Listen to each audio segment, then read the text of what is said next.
for new ways and means to manage their healthcare. And there are so many new applications which have hit the market these days which can help diabetics in this regard. E-hospitals is one such facility available to people who suffer from lifestyle diseases, and they have become extremely popular for two reasons. One is about the second opinion that they can get, and second is about meeting emergency situations. Today we have with us Dr. Debraj Shome, who is a co-founder of MediAngels, one of the e-hospitals, to talk about the same subject, the advantages as well as the takeaways from e-hospitals. Thank you so much, Doctor, for being with us. Thanks for having me here. First of all, can you explain what is this e-hospital by definition? Because I guess the definition itself has changed so much over a short period of time. So what actually would e-hospital mean? In a physical hospital, we have a physical building, and there are physicians who come there and see patients and disperse medications or conduct blood tests, etc. within the hospital. The challenge of a physical hospital is that you need to travel to a physical hospital. The hospital can't come to you.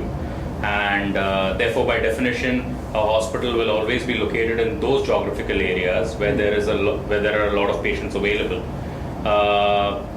In a country which is as diverse as India, if you have hospitals, so what typically tends to happen is you tend to have a lot of hospitals, physical hospitals, in large cities like Mumbai. But then you travel 40 kilometers north of Mumbai and there are not even small hospitals available.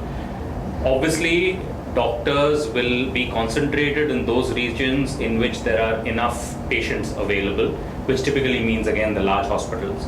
But India, as we know, does not live in its cities. It lives in its towns, it lives in its villages, it lives in the districts. And even in all the districts, can we guarantee in all 534 districts that we'll have one district hospital which will have all super specialities even by the end of 2040?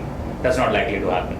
So as a result of which, the use of technology to deliver healthcare is a given. The use of technology by which the hospital will come to you instead of you going to the hospital is a given.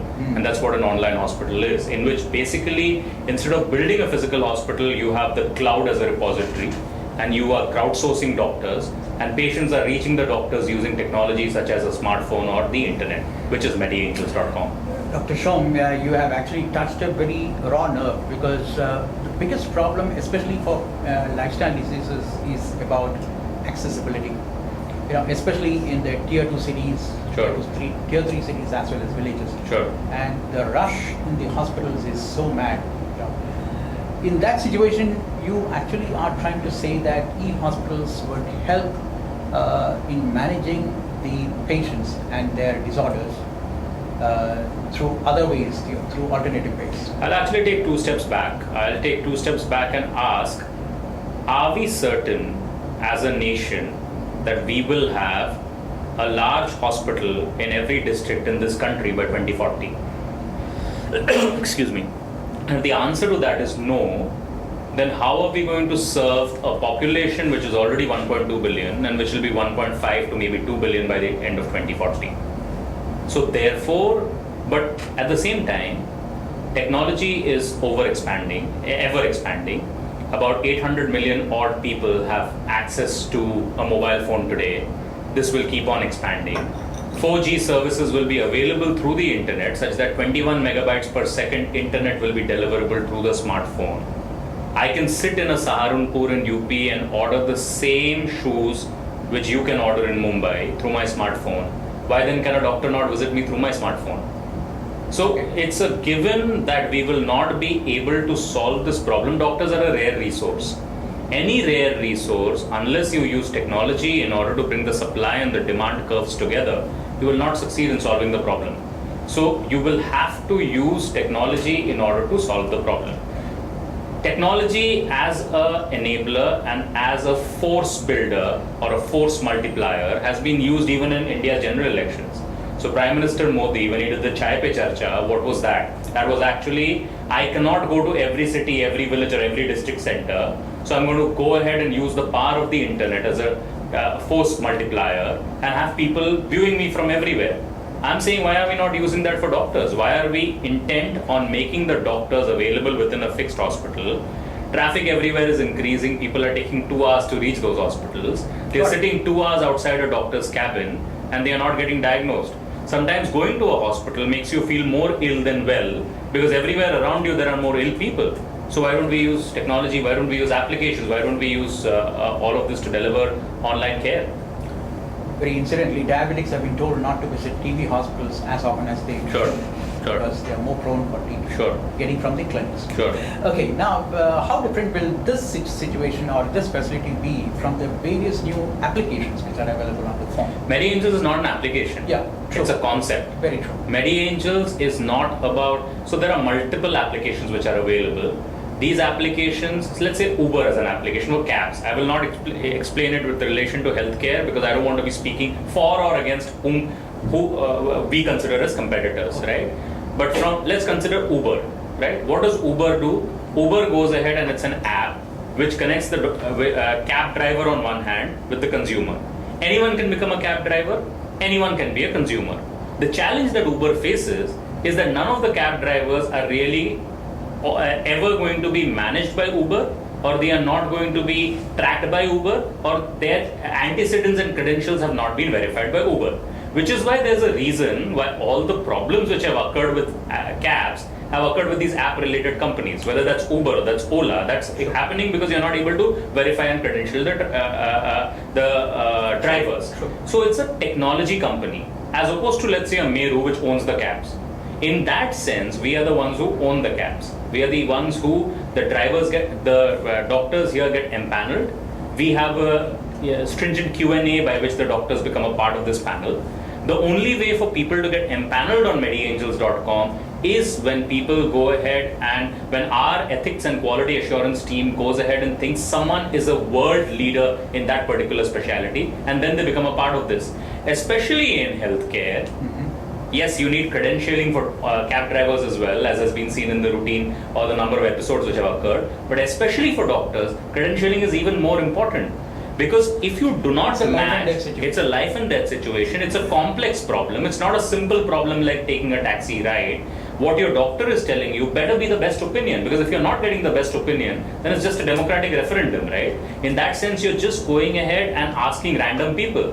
Asking random people is worse than not asking anyone, because you'll be more confused at the end of asking random people. So it's important to match every doctor or every disease to the best doctor wherever in the world he may be. So in that sense, we are not really an app company, we are a lifestyle change, which is basically an online hospital using all the tenets of a physical hospital but delivering via technology. Yeah, Dr. Shome, that's quite relevant here, because the largest number of emails that we get from our readers, both our magazine as well as internet website, is all about seeking second opinion. That's where everybody, either it in terms of cost, which is the largest number of the inquiries come through, or is about the possibility of having an alternative. For instance, if somebody has been told that you have to go for dialysis, people ask, is there an alternative than going for dialysis? Sure. Both for cost as well as the pain that people have to go through. So, what are your competitions, before we get into actual benefits for diabetics? We don't consider anyone in India as competition, because in India you have companies which are trying to be Uber.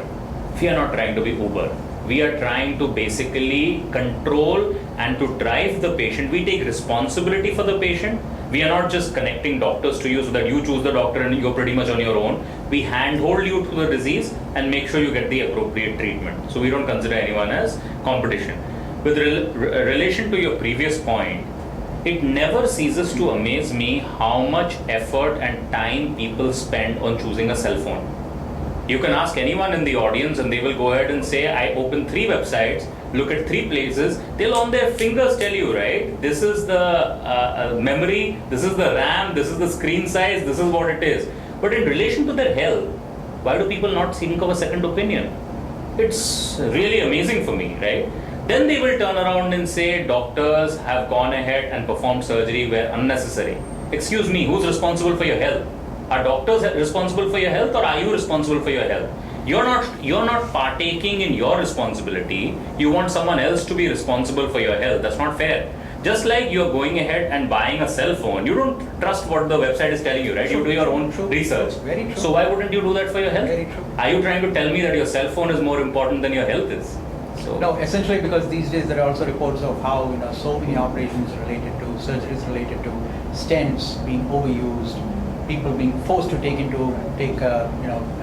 blood tests and various kinds of diagnostics. So doctors come out of the rest of society, right?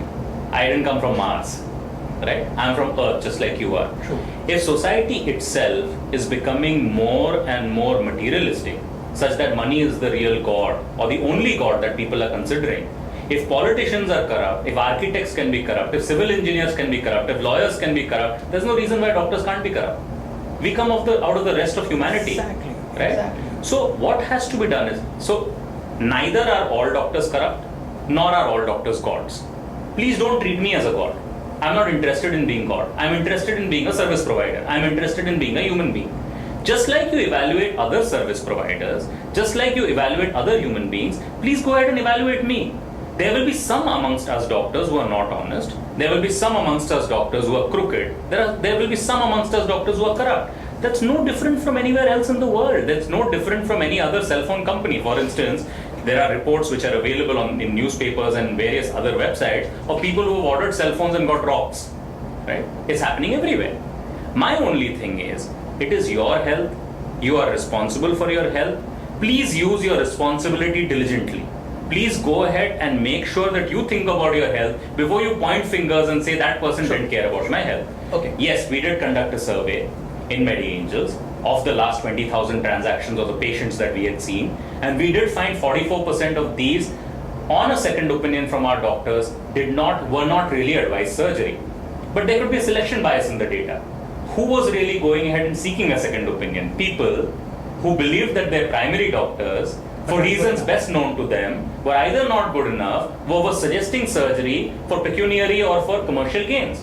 These were the people who were seeking a second opinion with us. So there's a selection bias. Is this a trend which could be there in society? Sure, it is not only India. Even in developed countries, we have found that doctors go ahead and sometimes suggest surgery when none may be required. But that, sir, is occurring all across the planet. There are people who are going ahead and building bridges which don't last, etc. We just have to be very, very concerned about our own health. Take our own health into our own hands. How much does it cost to seek an appropriate second opinion? Even if I have to buy a cell phone, I go ahead and check another time on a website. Why not ask a peer-related doctor whether the surgery is really necessary, or there are better options for care? Maybe the guy I checked with could have other options and surgery may not really be necessary, and unnecessary surgery could thus be avoided. Okay. Dr. Shome, for a diabetic, with all the related health issues that they can have, either with heart, eyes, kidneys, diabetic foot, all kinds of issues. Almost all parts are affected by diabetes. For that, how much will e-hospitals help, like yours, in case of MediAngels?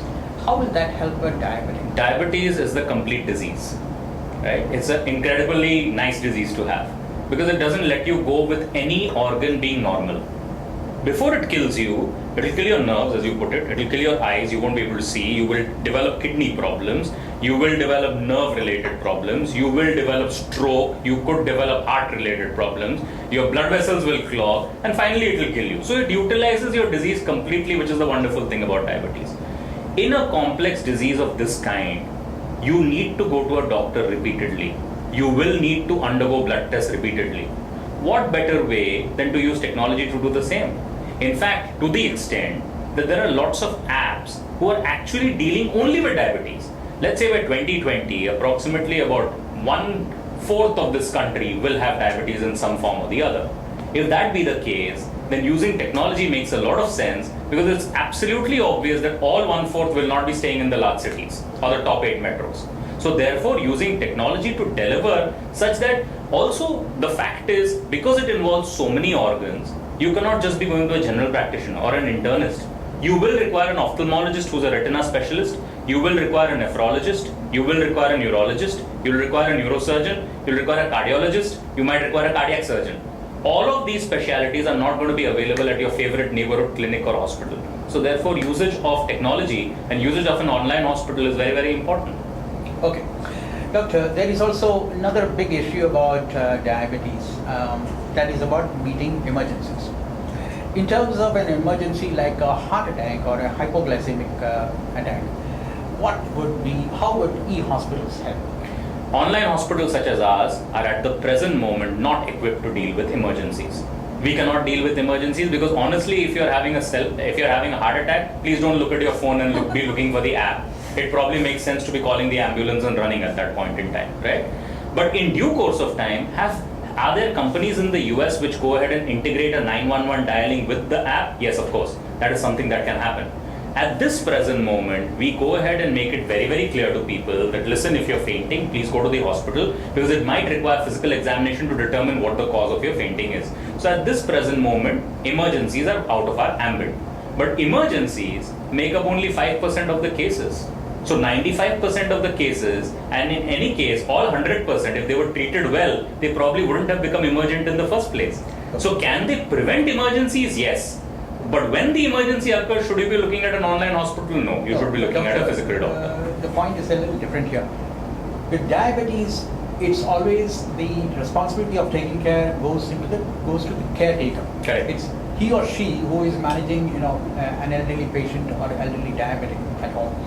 So in that case, will the caretaker be able to access e-hospitals as a second opinion during emergencies? Absolutely. The doctor can go ahead and seek a second opinion most definitely because it allows you the ability, and 25% of our consults come in from doctors seeking opinions from their peers. Yeah. Because Especially that's the greatest validation of the model, right? If the doctor believes that someone else who's a part of this MediAngels network probably is going to answer it better than what he knows, it's probably a greater validation.